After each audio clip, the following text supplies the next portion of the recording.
ahora sí tuvimos ahí un detallito técnico, pero ya de vuelta. Muy bien, todo muy bien, muchas gracias. Gracias, mi Beto. Pues, ¿cómo ves esta discusión en el Congreso de la Unión y pues debe ser desde luego atendidas las preocupaciones de los organismos de defensa de derechos humanos, si bien se dice que no es la intención, como se ha dicho desde sectores principalmente opositores, que lo que se busca es militarizar al país, mi Beto? Bueno, primero que nada habría que tomar en cuenta que cualquier tipo de legislación, sobre todo la aquella que está relacionada con el uso de la fuerza legítima por parte del Estado, debe sobre todo atender principios universales de derechos humanos, no solamente en cuanto a los cuerpos jurídicos que existen en nuestro país, es decir, no solamente en la Constitución y las leyes que le emanan, sino que también hay que atender principios de derechos humanos en el ámbito de las relaciones internacionales, es decir, en el derecho internacional de los derechos humanos, porque por supuesto que pues con esta situación de la violencia en el siglo XXI, México no es el único país que ha tenido que hacerle frente a grupos de delincuencia organizada, a grupos de criminales, en el cual, bueno, pues se hace necesaria la intervención de fuerzas extraordinarias, como en este caso es el Ejército, para poder hacerles frente. El asunto es más bien, pues, cómo hacemos frente a las dinámicas, a las problemáticas, a todas las posibles consecuencias que esto pudiera traer en una segunda instancia. Y pues me parece que justamente tiene que ver con que podamos regular con mucho mayor detalle, con mucho mayor especificidad, cuál es el alcance, los límites, las posibilidades que tendría en este caso el Ejército Mexicano frente a las tareas de seguridad pública, que bueno, pues por ahora hay que reconocer también que han sido pues rebasadas, o que las corporaciones civiles policíacas, como las policías municipales, la propia Policía Federal, incluso la Policía Estatal, las policías ministeriales, se han visto rebasadas por estos grupos. Totalmente. Que, pues también hay que hacer algo al respecto, ¿no? Así es, mi Beto. Sí, hemos visto que pues el poder, en primera, corruptor del crimen organizado, que a las policías locales las pone a su servicio, pues por el plato plomo, ¿no? Que van a ser 3 policías municipales con un revólver viejo de 6 tiros contra 3 camionetas de sicarios fuertemente armados. Pues se les cuadran, ¿no? Funciona, con mucha suerte y la pistola apenas. Así es. Además de que, pues, si sus propios jefes, en muchos casos, como ya hemos visto en Iguala, en Quintana Roo, en Tamaulipas, sus propios jefes, alcaldes o gobernadores están coludidos con ellos, pues no se pueden poner con Sansón a las patadas y acaban siendo absorbidos por esa vorágine corruptora y violenta del crimen organizado. Nadie se quiere morir, ¿no? Un policía sabe que se puede morir en el cumplimiento de su deber, pero pues es absurdo que te pongas, por muy valiente que seas tú, con una pistola contra 20 sicarios con armas largas. Entonces, por ese lado acaban siendo avasallados por el poderío, y además pues la corrupción sigue siendo el mal de nuestras policías, que a diferencia de otros países pues tienen un mando único, están equipados, responden a un comando central y no a autoridades civiles en cada localidad. ¿Tú qué piensas que sea mejor? ¿Que siguen existiendo esos cuerpos policíacos que responden a un alcalde, que en primer lugar los utiliza para darles escoltas a todos sus familiares, los ocupan como un séquito personal y además los ponen al servicio de quienes ellos quieren? Claro, hay resistencias por ello de alcaldes y de gobernadores a ese mando único. Hoy se habla de un mando mixto, que ya le están metiendo mano y tratando de pues modificar una idea que los hechos pues era lo mejor en base a la experiencia internacional, mi Beto, un mando único, una policía nacional que tenga mandos centrales y que no respondan a poderes, claro, que estén a las órdenes de la autoridad civil para apoyarlas en todo momento, pero no para estar al servicio de ellos, sino de la ciudadanía, mi Beto. Ese es el punto, yo creo, ¿no? Sí, totalmente de acuerdo, pero sabes que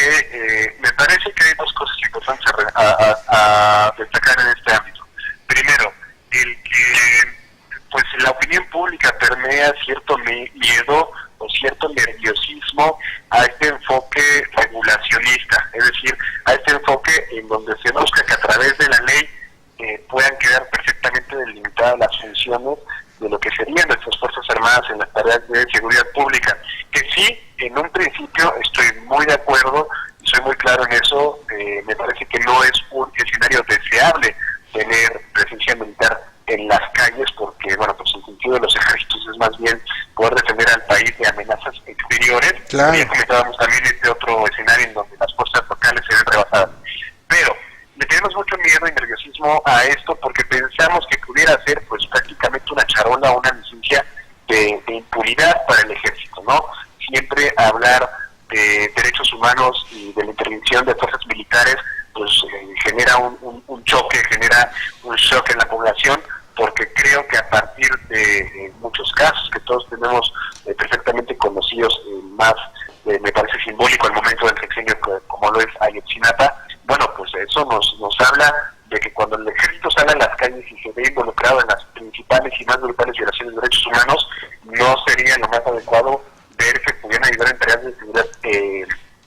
pública. Sin embargo, creo que también se nos olvida uno de los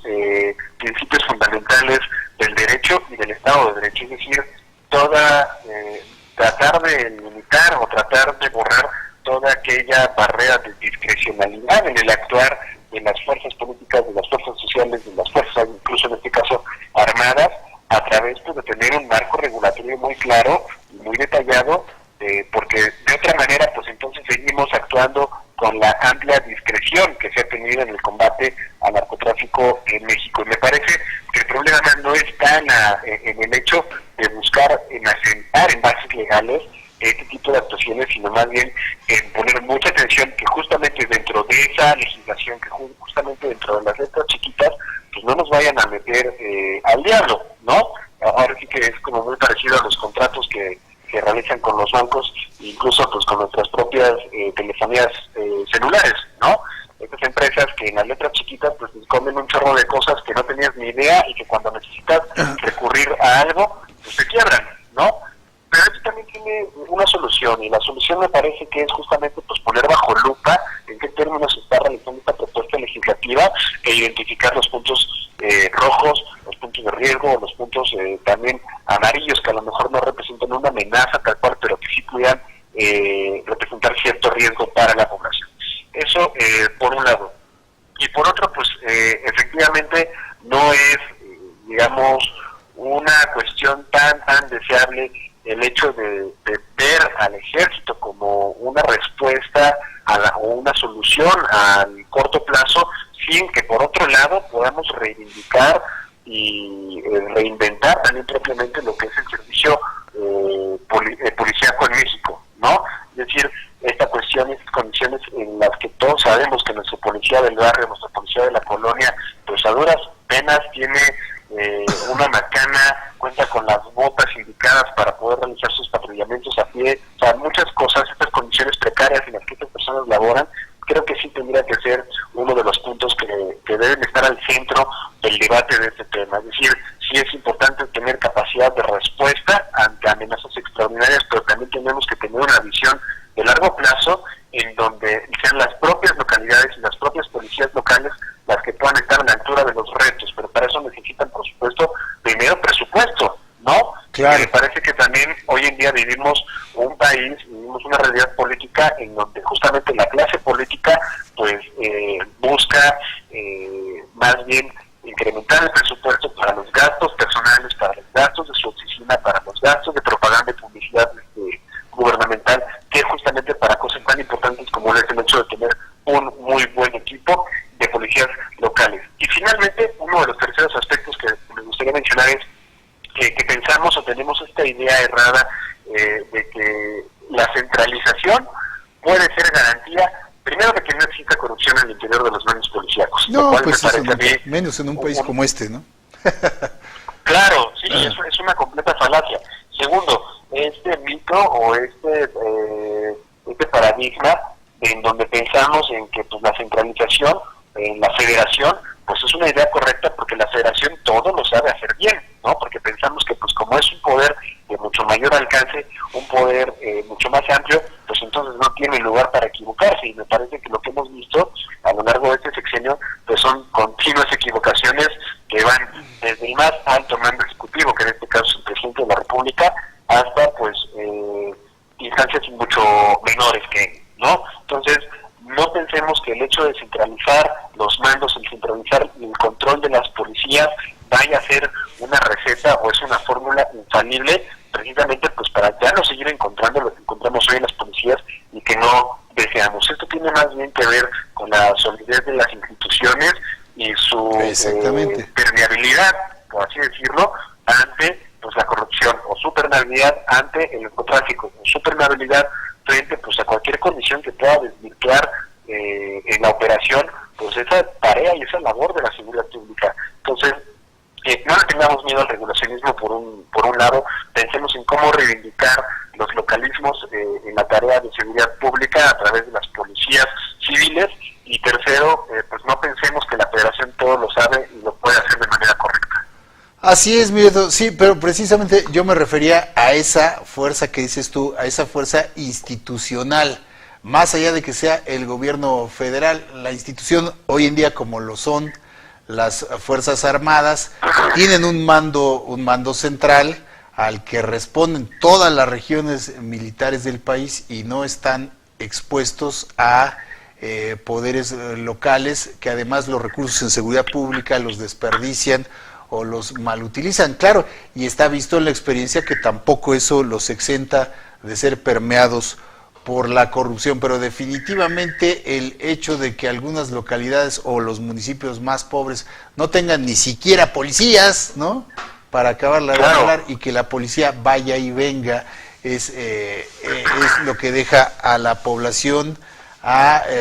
pues y totalmente indefensa ante los grupos criminales. Ahora, se habla mucho de la urgencia de retirar al ejército de las calles, y el ejército y el generalato son los primeros que quisieran ya abandonar esa tarea, pero en lo inmediato, Beto, la realidad es que no hay quien pueda suplir la labor del ejército, ni siquiera la Policía Federal, o de otra manera meterle mucho más recurso para que la Policía Federal pueda tener un mayor alcance y un despliegue. Los vemos cómo los traen de un lado para el otro, ahora van a Oaxaca, ahora van a Tamaulipas, ahora van acá, ahora van allá. El personal acaba desgastándose, acaban desertando, o acaban también ante ese desgaste pues pasándose del lado de la criminalidad. Entonces no hay una corporación capaz ahora mismo, el día de mañana o el año que entra, siquiera que pueda suplir la labor que está haciendo el ejército y la armada en las calles, en los hechos prácticos. Como decía López Obrador, sí, es que la falta de oportunidades que llevan los jóvenes, es que el ejército, bueno, sí, o sea, si quieres, en principio, como idea general, tiene razón en ese sentido López Obrador, pero ¿qué hacemos ahora? ¿Qué hacemos con las organizaciones criminales que están operando? ¿Qué hacemos con todas las armas que hay en las calles, con toda el poderío y la violencia que está sucediendo? No hay ninguna corporación actualmente en la que podamos de un día para otro ordenar que el ejército vuelva a sus cuarteles, ellos encantados, y se acabó. Entonces, ¿qué vamos a hacer? Es de largo plazo la transformación de los cuerpos policíacos, y lo que necesitamos son medidas inmediatas y emergentes para poder entonces desplazar al soldado y poner policías capaces. Por eso le digo, la idea no me parece tan descabellada de tener una policía nacional que no tenga que ver necesariamente porque pues el gobierno sea maravilloso, sino una institución que pueda tener policías en todo momento y lugar capacitados y bien entrenados en todo el país. Y no lo vamos a poder lograr mientras haya autoridades locales permeadas por la corrupción y que se roban el dinero, además hasta supuestamente etiquetado para esos recursos públicos y para tener policías capacitadas, mi Beto. ¿Qué hacemos en el corto plazo? Mira, lo que sucede son dos cosas. Primero, tristemente este tema se ha venido pues aplazando, ¿no? A lo largo de los años. 10 años. Pues, sí, 10 años, ¿no? y va a terminar el sexenio, y muy seguramente la discusión va a ser inconclusa, aun cuando me parece que sí ya podemos comenzar a tener referentes lineamientos muy claros de hacia dónde tendría que transitar el tema de la seguridad pública en el país, porque el problema de México no es que no tengamos diagnósticos, el problema de México es que la clase política no tiene la voluntad para poder atenderlos y asignarles presupuesto y marco jurídico, que son los elementos esenciales para cualquier, o para la existencia y el éxito de cualquier política pública. Eso por un lado. Por otro, pues sí, efectivamente se hace antojable, se hace deseable ante este escenario que exista una clase de gendarmería a nivel nacional, ¿no?, con esa centralización. Sin embargo, creo que eso provoca dos cosas. Primero, vuelve profundamente dependiente en el mediano y en el largo plazo a todas estas instancias locales a las cuales nosotros tendríamos que apelar para poder garantizar la seguridad pública, y no solamente las instituciones formales gubernamentales, sino también las instituciones informales en la sociedad civil. Hablo desde cuestiones tan básicas como este grupo de vecinos vigilantes, ¿no?, que por ejemplo pues es algo que aplica en mi colonia, en la que yo vivo, todos ustedes tienen su casa, hasta pues ya cuestiones de mucho mayor calado, como el hecho de que la gente pueda tener cierto tipo de colaboración en los barrios con las instituciones policíacas en cuestiones pues, centrales de mando, ¿no?, como también puede ocurrir. Entonces, esto nos volvería más profundamente dependientes de lo que ocurre o de lo que ocurriría en la vida en las instituciones nacionales. Y de repente también esa centralización puede significar, paradójicamente y contradictoriamente, pues una expresión de responsabilidades enormes, en donde cuando pues tengamos que buscar señalamientos directos, muy seguramente nos veremos impedidos en hacerlo, porque si ninguno de los tres niveles de gobierno tiene claras y divididas las responsabilidades que tiene en las labores de tareas de seguridad pública, y todo lo tiene la federación, bueno, pues ya quisiera ver cómo es que podemos hacer para realizar las investigaciones y despidos, por supuesto. O sea, vaya, el despido como una expresión de la sanción que debería haber ante las violaciones de derechos humanos, cosa que a lo mejor no ocurre o no podría manifestarse de igual manera si, lejos de centralizar esta idea de la seguridad pública, buscamos fortalecer las instituciones desde la vida local. No es lo mismo, en lo personal yo lo creo así, no es lo mismo hacer planeación estratégica o realizar planeación estratégica en cuestiones de seguridad pública desde la federación, desde lo centralizado, a poder entender todas estas cuestiones, condiciones, circunstancias que se presentan en la vida local, y que creo que sí tendrían que ser pues parte esencial del diagnóstico para poder ser atendidas. Entonces, sí, yo entiendo que se vuelve muy deseable poder salir ya de este caos, de esta pues incertidumbre que tenemos en el día a día, y pues a ver si salgo de mi casa y a ver si no me asaltan, a ver si no hay una balacera, a ver si no ocurre cualquier cosa, un levantón. Pero creo que lo último que podemos permitir en estos casos es que nos volvamos presos de esos miedos para tomar decisiones, porque entonces quienes no tienen miedo porque están completamente seguros, porque su condición privilegiada gubernamental, política, etcétera, pues les permitirá tomar las decisiones por nosotros a conveniencia propia. Entonces creo que sí tenemos que ser parte de este gran debate, de este gran diálogo y discusión nacionales, pero pues hay que poner cabeza fría y buscar la mejor salida. Así es, Beto, es un tema muy complicado, desde luego, y lo peor es que pues no se le ve que tengan mucha idea en el Congreso, como siempre. Entonces sí deberían de recurrir y escuchar a expertos en seguridad, las experiencias de otros países. Decía aquí, me dice Rolando Blacaer del auditorio, entonces, ¿qué es la Policía Federal? Bueno, la Policía Federal es un cuerpo totalmente a las órdenes del gobierno federal, que acude en apoyo de autoridades locales en caso de que lo soliciten. Pero la diferencia con una Policía Nacional, como ocurre en Colombia o en Chile, es una policía con sus mandos distribuidos obviamente a lo largo de todo el país, pero que están organizados, capacitados y adiestrados en el mismo sentido con el que tienen una alta capacidad de operación y de adiestramiento, a diferencia de lo que tenemos hoy en nuestras policías. Pero sin duda, pues recurrir a los expertos en temas de seguridad y a las experiencias de otros países es lo que deberían hacer en el Congreso para tener una ley de seguridad interna que desafortunadamente pues este tema de que veamos regresar el ejército a los cuarteles va a tardar, como dices, mi Beto, y estaremos pendientes de ello aquí en este programa a través de analistas como tú y de otras personas que puedan aportar ideas, que es lo que siempre necesitamos para solucionar nuestros problemas. Por ello, como siempre, te agradecemos enormemente tu contribución y tu punto de vista aquí en Disyuntiva TV, mi Beto, que tengas excelente semana y te mandamos un abrazote hasta allá, hasta Puebla. Muchísimas gracias y también les mando un abrazo. Que tengan muy buen día. Gracias, mi Beto. Beto Merlo siempre tiene pues esa aguda análisis para desmenuzar con los temas de coyuntura y de mayor importancia y trascendencia, como la tienen ustedes, como siempre. Gracias, amigos, vamos a hacer un corte y regresamos con más aquí en Disyuntiva TV.